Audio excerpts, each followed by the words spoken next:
Meu nome é Cleverson, sou catequista e em minha comunidade faço as celebrações da palavra. Momento onde nos reunimos para meditar a palavra de Deus. Foi um momento de partilha da palavra de Deus que uma senhora me perguntou: onde Deus estava antes de criar o mundo? Quem criou Deus? Onde Ele estava antes do existir do mundo? Cleverson, meu filho, a palavra de Deus, nós temos em alguns lugares, né, do Antigo Testamento, inclusive o nome de Deus era impronunciável, né, de tão misterioso que era, que não se podia pronunciar o nome de Deus. Eu gosto muito daquele momento em que Moisés recebe, né, que Moisés recebe uma missão para a qual ele não se sente preparado. Moisés precisa articular dentro dele o despreparo, né? Quem é que está me mandando? Quem é que está me ordenando a fazer o que eu preciso fazer? E naquele momento, Moisés começa a viver um itinerário de conhecimento de Deus que não passa pela resposta que você me pede, mas que passa pela experiência que ele faz do Senhor. Então aquele menino que até então não sabia nem conversar, ele vai aos poucos assumindo o papel de ser o homem responsável pela libertação do povo de Israel. Ele vai mergulhando no mistério de não saber com quem o envia, de ir conhecendo essa manifestação de Deus na sua história, porque era como se ele estivesse lidando com o total desconhecido. Por que eu falo de Moisés? Porque para nós, o itinerário da manifestação de Deus na vida humana passa pelas duas grandes figuras, Abraão e Moisés. Abraão é o pai da fé, mas é Moisés que nos coloca nessa perspectiva de desvelar o mistério que depois será plenamente revelado em Jesus. A libertação nos vem pela aceitação da missão de Moisés. E quando nós tentamos identificar quem é Deus, a nossa inteligência não vai conseguir responder isso.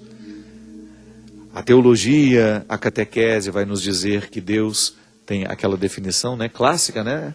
O Deus supremo, perfeito.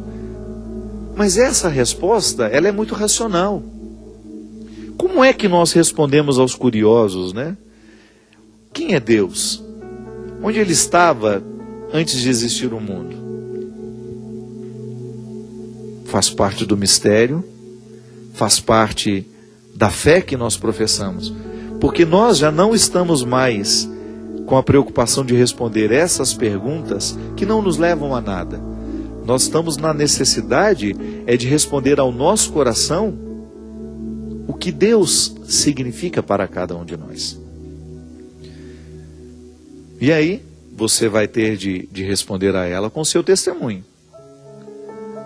A resposta que a catequese lhe dá é simples: você vai, pega o catecismo e você vai ter a definição de quem é Deus. Mas você vai ter de viver o mesmo itinerário que Moisés.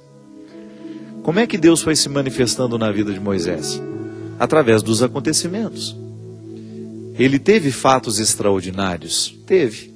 Ele teve a sarça ardente, ele teve a oportunidade de ver, de exercer no seu dia a dia o poder miraculoso do Senhor.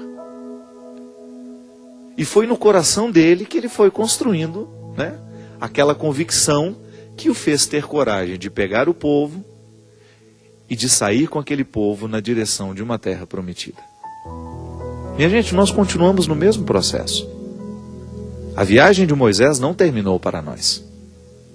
Porque nós também estamos, de vez em quando, vendo o miraculoso, de vez em quando tendo a oportunidade de identificar Deus nas coisas grandiosas, mas também temos a oportunidade de recebê-lo naquilo que é mais ordinário e de dar passos na direção dessa terra prometida. É um êxodo que não termina. A experiência humana é a experiência de êxodo. Eu estou sempre saindo do meu lugar para alcançar um lugar melhor. Você está sempre em processo de êxodo. Você está sempre em deslocamento. Mas o seu deslocamento não é feito sozinho. Você não está só. Você tem de experimentar a dureza da existência, mas com a fé de que Deus está lhe conduzindo ao lugar certo. Então o nosso processo será sempre assim. Eu não tenho como dizer, além do que a teologia me dá, além do que a catequese, do que o catecismo da Igreja Católica me dá das definições acerca de Deus, eu não tenho muito além disso. Mas eu tenho a minha experiência, aquela que não passa pelas palavras, aquela que não passa pelas respostas que eu posso dar ao outro, mas que me motiva diariamente a seguir adiante. De nada vale, minha gente, a gente ter a resposta pronta, a teoria, se essa teoria não move o nosso coração numa dimensão muito prática. E é assim que nós vamos. É assim que nós estamos um ao lado do outro. Para isso nós somos comunidade. Não é para responder essas perguntas que são teóricas. Essa você pode até receber numa aula. A pergunta que nós precisamos responder juntos é: para que estamos aqui? E como vamos chegar a essa terra prometida? E para isso somos amigos, para segurar um na mão do outro quando alguém quiser desistir. Que Deus nos abençoe nesse processo. Que Deus lhe abençoe nos seus êxodos, nos seus deslocamentos. Que você não desista da terra prometida que lhe espera. Derrame sobre todos nós a bênção e a proteção do céu, do Deus Todo-Poderoso, Pai, Filho e Espírito Santo. Amém. Até a semana que vem, se Deus quiser.